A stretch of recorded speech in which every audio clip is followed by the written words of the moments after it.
ఒక ఉగ్రదేశాన్ని నెత్తిని పెట్టుకుని తిరిగేటటువంటి సంస్కృతి ఎవరికి ఉందంటే చైనా అనేటువంటి దేశానికి ఉంది. మన కమ్యూనిస్టులకు కోపం రావచ్చు, కానీ చైనా భారత్ వ్యతిరేకి, నో డౌట్ ఎట్ ఆల్. మన దగ్గర నుంచి ఆక్రమించుకున్న భూభాగం, అట్లాగే మనల్ని ఇప్పటికీ ఇబ్బంది పెట్టేటటువంటి తత్వం చూశాక కూడా ఇంకా చైనా మనకు ఫ్రెండ్లీ, మనవాళ్ళకి విధానం చేతకాలేదు అని మాట్లాడుకుంటే అంతకంటే మూర్ఖత్వం, అమాయకత్వం ఉండదు.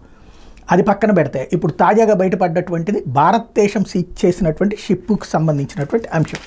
ఏదైతే పాకిస్తాన్కి ఎగుమతి అవుతున్నటువంటి నిషేధిత రసాయనాలు తమిళనాడు పోర్టులో భారత భద్రతా సంస్థలు స్వాధీనం చేసుకుని టియర్ గ్యాస్ వంటి వాటి తయారీలో ఉపయోగించే వీటి ఎగుమతుల మీద అంతర్జాతీయ నిషేధం ఉందని అధికారులు ప్రకటించారు. చైనా సాయంతో ప్రమాదకర రసాయన జీవాయుధాల తయారీ కార్యక్రమాల్లో పాక్ నిమగ్నమై ఉందని ఆరోపించారు. చైనాకి చెందిన ఓ సంస్థ పాకిస్తాన్లో ఉన్న రక్షణ ఉత్పత్తుల సరఫరాదారుకు ఆర్థోక్లోరోబెంజిలిడిన్ మలోనో నిట్రైల్ అనే రసాయనాన్ని చేరవేసేందుకు సిద్ధమైంది. 2560 కిలోల ఆ సరుకును 103 డ్రమ్ముల్లో నింపి ఏప్రిల్ 18 షాంఘై నౌకాశ్రయంలో వాణిజ్య నౌకలో లోడ్ చేసింది. కరాచీకి బయలుదేరిన నౌక మే 8 తమిళనాడులోని కట్టుపల్లి పోర్టుకు చేరుకుంది.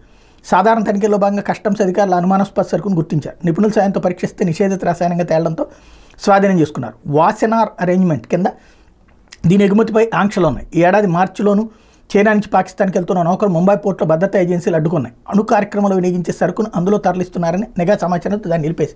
ఇక్కడ జరుగుతున్నటువంటి ఇదేంటంటే, మొన్నటిదాకా చైనా, అదే అమెరికా, యూరప్ దేశాలు ఉక్రెయిన్లో ఈ జీవాయుధాలు తయారు చేయించినాయి. ఆ విషయాన్ని రష్యా బయటపెట్టింది. మరి చైనా, రష్యా వీళ్ళు ఊరుకుంటున్నారంటే వీళ్ళు పాకిస్తాన్ని దానికి వాడుకుంటున్నారు. అంటే ఇదొక తోలు బొమ్మలా వాడుకుంటున్నారు. అక్కడ ప్రజల ప్రాణాలు ఏమైనా పర్లేదు. అదే ఇప్పుడు కనబడుతున్నటువంటి సత్యం.